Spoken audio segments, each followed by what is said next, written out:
इस इजलास के रूह रवां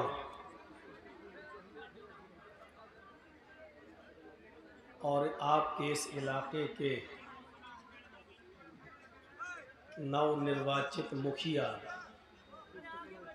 जनाब नईमुद्दीन या नईम अख्तर फैज़ी हफिज़हुल्लाह मदरसे के ज़िम्मेदारान, इस जलसे को कराने वाले और इस इजलास के ज़िम्मेदारान,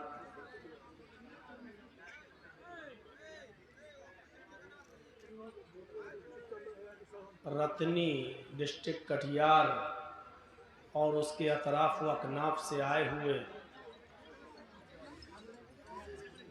मुअज़्ज़ज़ सामईन हज़रात, पर्दा नशीन इस्लामी ख़वातीन माँ और बहनों, नौजवानों, अज़ीज़ बच्चों,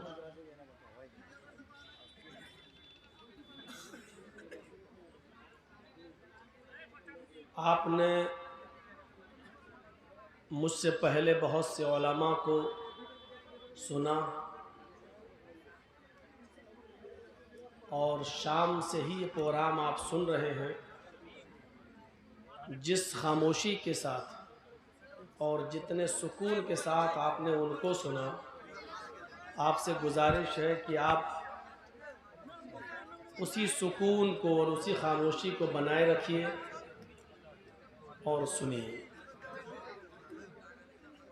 अल्लाह ताला हमें और आपको सुनने की तौफीक अता फ़रमाए और सुनने से ज़्यादा हमें उस पर अमल करने की तौफीक अता फ़रमाए।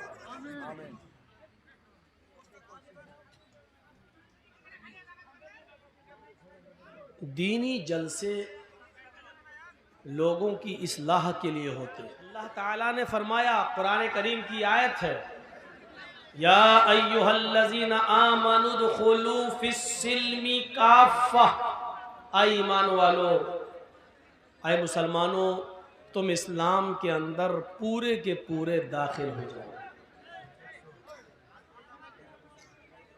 वो कौन सा मजहब है जिसके अंदर हमें और आपको पूरा का पूरा दाखिल होने के लिए कहा जा रहा है, और पूरा का पूरा इस्लाम के अंदर दाखिल होना क्या है? यह क्यों कहा जा रहा है कि इस्लाम के अंदर पूरे के पूरे दाखिल हो जाओ? हम अपनी जिंदगी पर गौर करें, पैदाइश से लेकर मौत तक हम गौर करें, क्या हमारी पूरी की पूरी जिंदगी इस्लामी सांचे में ढली हुई है? इस्लाम के अंदर पूरे के पूरे दाखिल होने का हुक्म, वो कौन सा इस्लाम है? और ये क्यों कहा जा रहा है पूरी जिंदगी हम गौर करें, पैदाइश से लेकर मौत तक, क्या हमारी जिंदगी में पूरा का पूरा इस्लाम दाखिल है? इस्लाम से पहले क्या जहालत थी, और उन्हीं जहालत को खत्म करने के लिए अल्लाह ताला ने मुहम्मदुर रसूलुल्लाह सल्लल्लाहु अलैहि वसल्लम को इस दुनिया में भेजा। लेकिन वो जहालत हम इस्लाम नाफिज हो जाने के बाद मुसलमानों में भी देख रहे हैं। आप तसव्वुर कीजिए कितनी जहालत थी इस्लाम लाने से पहले, इस्लाम की आमद से पहले, नबी अकरम के आने से पहले। बल्कि मजहबी किताबें तो ये कहती हैं, धार्मिक पुस्तकें तो ये कहती हैं कि जब जहालत आम होगी तो उसी जहालत को खत्म करने के लिए आखिरी नबी आएंगे। हिंदू धर्म की किताबों में बाकायदा श्रीमद् भागवत महान पुराण का एक मंत्र भी यही है, इत्कलोगत प्राय जनेशु खरगर मिड़ी धर्मत्राणाय सत्वैनि भगवान उत्तरश्यति। जब सारी इंसानियत जानवरों की तरह हो जाएगी और इंसान के अंदर इंसानियत खत्म हो जाएगी, वो जानवर बन जाएगा। जनेशु खरगड़ मिड़ी, सारी जनता जब जानवर हो जाएगी, इंसानियत नाम की उसके अंदर कोई चीज नहीं होगी और धर्म भ्रष्ट हो जाएगा, तब उस धर्म को जिंदा करने के लिए, उस धर्म को नए तौर पर स्थापित करने के लिए अल्लाह ताला आखिरी नबी को भेजेगा। भगवान उत्तरश्यति, भगवान अवतार प्रेषित करेगा, अवतार भेजेगा, यानी अल्लाह की तरफ से आखिरी नबी इस दुनिया में आएगा।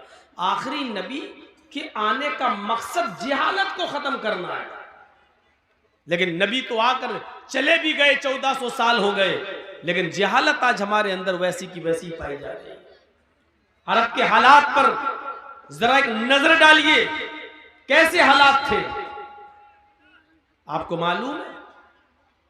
जुआ इतना खेला जाता था, ज़ादुल माद पढ़ी अल्लामा इब्न क़य्यिम की, जुआ इतना खेला जाता था कि जुए में जब इंसान रकम हार जाता था तो मकान जुए में लगा दिया करता था, और जब मकान भी जुए में हार जाता था तो वो अपनी बीवी जुए में लगा दिया करता था, और जब वो बीवी भी जुए में हार जाता था तो फिर वो अपनी जवान बेटी को जुए में लगा दिया करता था, और अपनी बेटी तक को जुए में हार जाया करता था। जुए की ये शक्ल आज हमारे समाज में भी मौजूद है। ये अलग बात है, लोग मकान तक तो हार रहे हैं, रकम हार रहे हैं, मकान हार रहे हैं, बीवी नहीं लगाई जा रही है, बेटी नहीं लगाई जा रही है, लेकिन जुए की शक्ल आज हमारे समाज में मौजूद है। शराब इतनी पी जाती थी, मोहम्मद रसूलुल्लाह के आने से पहले शराब इतनी पी जाती थी कि वो लोग जब खाने के दस्तरखान पर खाना खाने के लिए बैठते थे तो पानी के बजाय शराब की बोतल, शराब का मग शराब का जग, शराब का लोटा वो रख लिया करते थे। और जब खाना खाते खाते पानी पीने की जरूरत पड़ती तो पानी नहीं पीते, बल्कि मुंह का लुकमा जो हलक तक पहुंचा हुआ है उसको शराब पीकर वो हलक के नीचे उतारा करते थे। शराब खाने की जगह पर, खाने के दस्तरखान पर पानी की जगह पर शराब रखी जाती थी। शराब इतना पीते थे कि शराब पीने पर फख्र किया करते थे। उनके घर में जब कोई बच्चा पैदा होता तो वो बच्चा, लोग उस मुआशरे के, उस समाज के, उस पैदा होने वाले नवमौलूद उस बच्चे को पानी नहीं पिलाते, दूध का कतरा माँ अपनी पिस्तान के दूध का कतरा उसको नहीं देती, उसको शहद नहीं देती। सबसे पहले उस बच्चे के हलक में जो चीज डाली जाती पैदा होने के बाद, माँ के पेट से बाहर आने के बाद, वो शराब का कतरा होता, शराब की बूंदें होती। फख्र किया जाता कि मेरा घर में बच्चा पैदा हुआ और बाप दादा की विरासत को जिंदा रखा है, बाप शराबी है तो उसने अपने बेटे को भी पैदा होने के बाद सबसे पहले उसको जो घुट्टी दी है, उसकी रगों में सबसे पहले जो चीज पहुंचाई है, उसके पेट में सबसे पहले जो चीज गई है वो शराब के कतरे, शराब के ड्रॉप्स, शराब की बूंदें उसके हलक के अंदर गई, उसके पेट के अंदर पहुंची। ये शराब का चलन था। उनके घरों में जब कोई बेटी पैदा होती, जी हालत देखिए, उनके घरों में जब कोई बेटी पैदा होती तो उस बेटी के साथ ये जुल्म होता कि 4 साल तक तो उसकी परवरिश की जाती, 4 साल तक तो उस बच्ची को पाला जाता, उस बच्ची की देख रेख की जाती। जब वो बेटी 4 साल की हो जाती तब उसका बाप मेले के बहाने अपनी बच्ची को ले जाता, अपनी बीवी से कहता कि इसको नहलाओ, इसको धुलाओ, अच्छे कपड़े पहनाओ। माँ उसकी उसको नहलाती, धुलाती, काजल लगाती, सुरमा लगाती, अतर लगाती। वो छोटी सी 4 साल की बच्ची अपने बाप के साथ मेला देखने के लिए जाती, लेकिन उस मासूम बच्ची को पता ना होता कि मेरा बाप मुझे मेले में नहीं, मुझे जिंदगी के आखिरी सफर पर लेकर जा रहा है। जंगल में ले जाता, वहां पहले से गड्ढा खुदा हुआ रहता। वो अपनी बेटी से कहता, बेटी इस गड्ढे में झांक कर देखो, तुम्हें तुम्हारी मां नजर आएगी। वो बेटी जब गड्ढे में झांक कर देखती, वो बेटी अपनी मां को देखने के लिए जब गड्ढे में झांकती तो पीछे से उसका शकीउल कल्ब बाप, पीछे से उसका जालिम बाप उसको धक्का दे देता और वो छोटी सी 4 साल बच्ची उस गड्ढे के अंदर गिर जाती। फिर ये पीछे नीचे जमीन से मिट्टी उठा उठा कर उस गड्ढे को पाटने लगता और अपनी 4 साल की बच्ची को उसी में दफन कर देता और आखिरी सांस तक वहीं रुका रहता।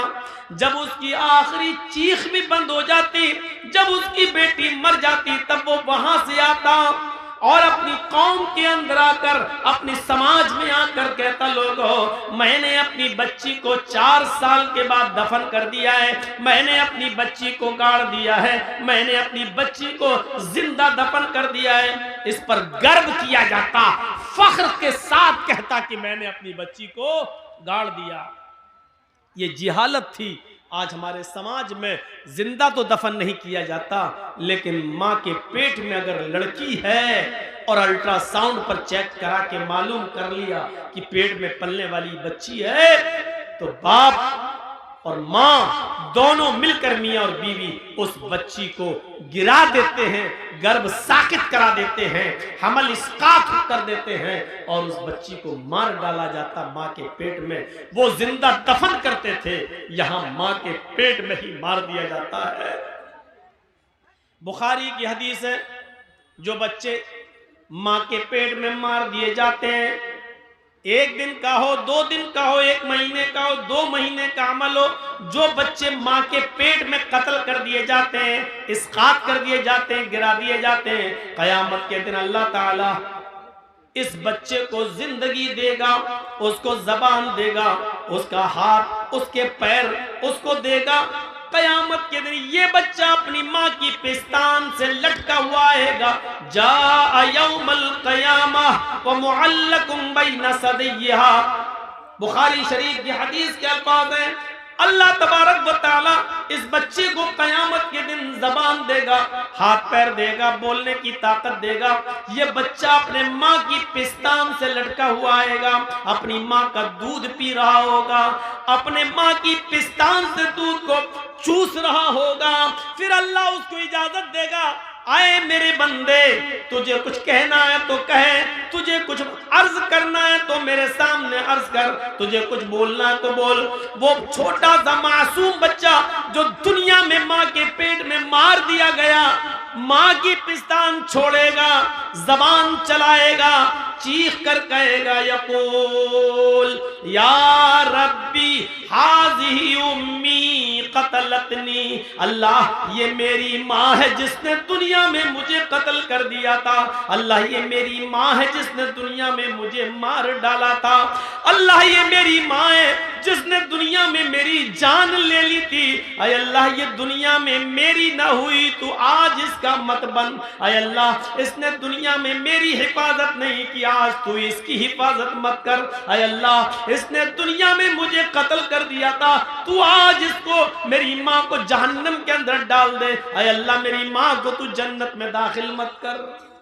ये छोटा सा बच्चा जो पेट में मार दिया गया, कत्ल कर दिया गया, या यूं कह लो कि जिस बच्चे को हमने गिरवा दिया, ये बच्चा कयामत के दिन अपनी माँ को जहन्नम में ले जाएगा, कहेगा हाज़िही उम्मी क़तलतनी। ये जहालत हमारे यहां पर, ये अरब के अंदर भी सारी जहालतें थी। जब ये जहालतें आम हो गईं, तब अल्लाह ने मुहम्मदुर रसूलुल्लाह सल्लल्लाहु अलैहि वसल्लम को इस दुनिया में मबऊस फरमाया। आपने जुए को खत्म किया, जुए की सारी शक्लों को खत्म किया। जुए की कई शक्लें होती हैं, सारी शक्लों को खत्म कर दिया जुए की। मैच बद बद कर होता है, यह भी जुए की एक शक्ल है।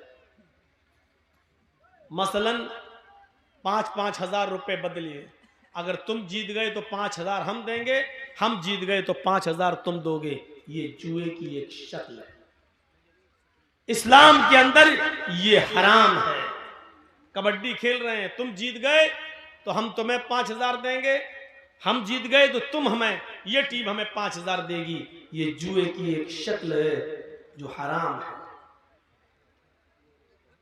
और एक जुए की शक्ल वो भी है केबीसी, कौन बनेगा करोड़पति। यह भी जुए की एक शक्ल है। इस्लाम ने जहां बहुत सी चीजों को मना किया है नाजायज तरीके से माल खाने, उसमें एक ये शक्ल भी है। कभी कभी आपने देखा होगा, हमारे यहां तो उसको पत्ती बोलते हैं, लॉटरी, आपके यहां उसको जो भी बोलते हो। ऐसा होता है कि 1-1 हजार रुपए के 20 मेंबर बन गए, 1-1 हजार रुपए हर महीना देंगे, 20 आदमी हैं, अब 20 हजार रुपए इकट्ठा हो गया। अब वो किसी एक को देना है तो उसकी बोली लगती है। तो कोई कहता है साहब 16 हजार, कोई कहता है 18 हजार, कोई कहता है 15 हजार, यानी मुझे इतना दे दो। तो जो सबसे ज्यादा बोली लगाता है, मसलन किसी ने कह दिया कि हमें 14 दे दो, और 14 से नीचे कोई नहीं आया, तो आपने उसको 14 हजार दे दिया। अब कितना बचा? आया 20 हजार, 1-1 हजार सबने दिया, आपको मिला कितना? 20।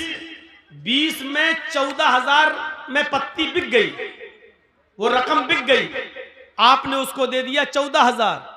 अब बचा कितना? 6। वो 6 हजार रुपए सारे कैंडिडेट में बराबर बांट दिए जाते हैं। ऐसे जो सबसे पहले खरीदता है उसको 14-15 हजार मिलते हैं, और जो सबसे लास्ट में लेता है उसको पूरा 20 हजार मिलता है। लेकिन हर महीने उसको प्रॉफिट मिलती रहती है, जितने में वो पत्ती बिकती है, वो रकम बिकती है, वो बराबर बराबर तकसीम होती रहती है। ये भी हराम कमाई की एक किस्म है, ये भी जुए की एक बदतरीन किस्म है, ये भी नाजायज और हराम माल की एक किस्म है जो आज चल रही है। हाँ, कुरानंदाजी होती है तो वो ठीक है, मसलन 20 आदमियों ने 1-1 हजार रुपए दिया, 20 हजार। अब किसी एक को देना है तो 20 पर्चियां डालिए, एक पर्ची उठाइए, जिसका नाम निकले उसको आप दे दीजिए। उसमें ना आप कम दे रहे ना ज्यादा, 20 हजार उसको मिल रहा है, जिसका नंबर आता जाएगा उसको मिलता जाएगा, यहां तक कि आखिरी आदमी तक को भी 20 ही हजार मिलेगा। ये जायज है। लेकिन उसको बेचना और बचे हुए रकम को सारे कैंडिडेट के अंदर और मेंबरों में बांटना, ये हराम है। तो ये चीज चलती थी। अल्लाह के नबी आए तो आपने जुए की सारी शक्लों को हराम करार दे दिया। इन्नमल खम्रु वल मैसिरु वल अंसाबु वल अज़लामु रिज्सुम मिन अमलि शैतान फज्तनिबूहु लअल्लकुम तुफ्लिहून। सारी जुए की शक्ल को हराम करार दे दिया।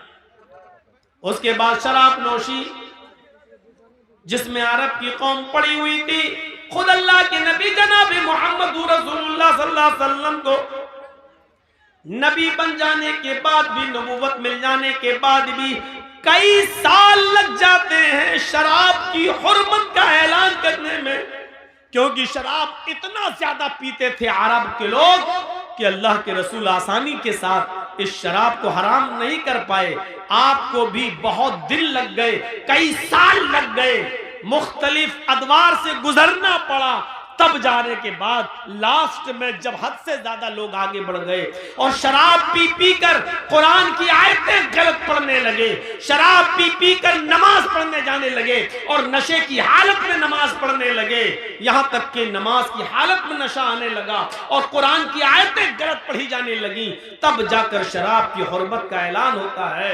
एक सहाबी ने दावत की, हजरत अली की, अबू उबैदा इब्न अल जर्राह की, अब्दुर्रहमान इब्न औफ की, मुख्तलिफ सहाबा की जब दावत की तो खाना खाया और खाना खाने के बाद शराब का दौर चला उस अंसारी नौजवान के यहाँ। जब शराब का दौर चला तो शराब पीने के बाद नशा आ गया, शाम का खाना जल्दी खा लिया, शराब पीने के बाद नशा आ गया और नशा आते ही नमाज का वक्त हो गया, मगरिब का अजान की आवाज आने लगी। उस अंसारी नौजवान ने अपने ही घर में चादर बिछा दी और कहा, अब तुम नमाज पढ़ने मस्जिद में क्या जाओगे, हम लोगों ने शराब पी है, चलिए यही नमाज पढ़ लेते हैं। वही नमाज पढ़ी जाने लगी।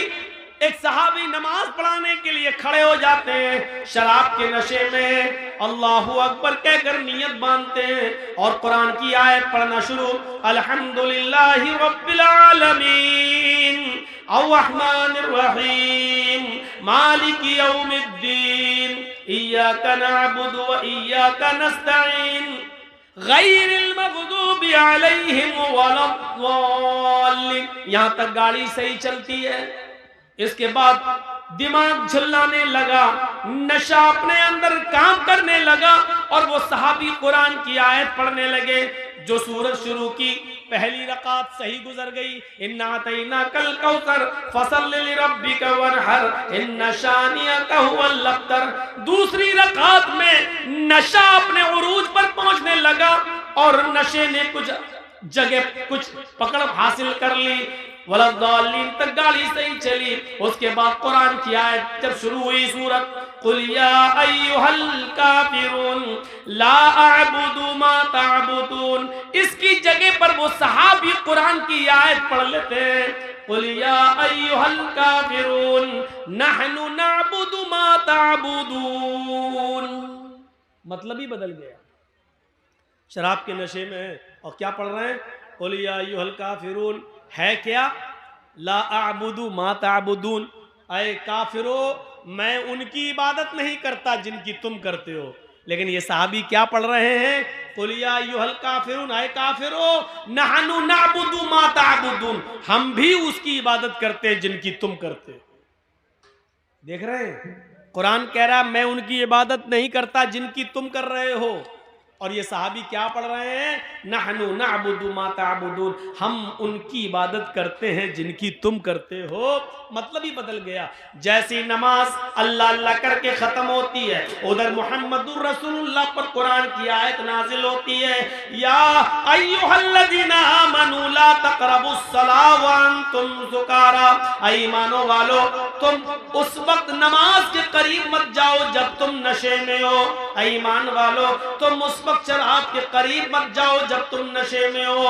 उस वक्त तक नमाज ना पढ़ो जब तक कि तुम जान न लो हत्ता ला तालमू मा तक़ूलून, जो तुम्हारे मुंह से निकल रहा है उसको तुम समझने न लगो, उसको तुम जानने न लगो। जो तुम बोल रहे हो जब तक वो खुद तुम्हारी समझ में ना आने लगे कि क्या तुम क्या बोल रहे हो, उस वक्त तक नमाज के करीब मत जाओ। मेरे भाइयों, जब कुरान की आयतें नमाज में गलत पढ़ी जाने लगी और शराब पीकर लोग फख्र करने लगे, मैं तुमसे अफजल, मैं तुमसे ऊंचा, अरे मैं मुहाजिर हूं, अल्लाह के रसूल कुरैशी, मैं कुरैशी, अल्लाह के रसूल बनु हाशिम में, मैं बनु हाशिम का, तुम अंसारी हो, तुम जाहिल हो, तुम नीची कौम के लोग हो। जब आपस में फख्र गुरूर होने लगा, शराब के नशे में एक दूसरे पर फौकियत दिखाने लगा कि मैं तुमसे अफजल, मैं तुमसे अफजल, तब कुरान की आयत नाजिल होती है, इन्नमल खम्रु वल मैसिरु वल अंसाबु वल अज़लामु रिज्सुम मिन अमलि शैतान,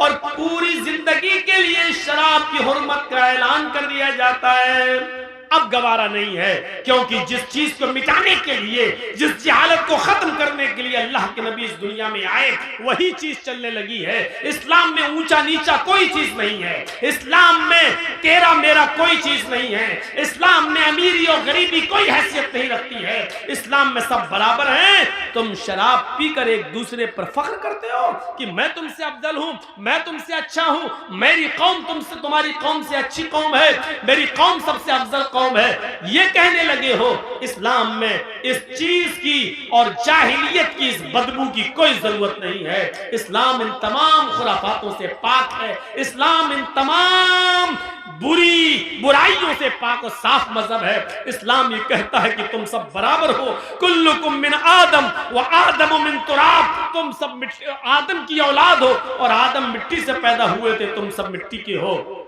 आदम की औलाद हो, तुम में कोई बड़ा नहीं है, कोई छोटा नहीं है। ला फज़्ल लिअरबिय्यिन अला अजमी, तुम में से किसी अरब के रहने वाले को आजम के रहने वाले पर कोई फौकियत नहीं है, किसी आजम के रहने वाले को गैर अरब पर कोई फौकियत नहीं है, किसी अरब के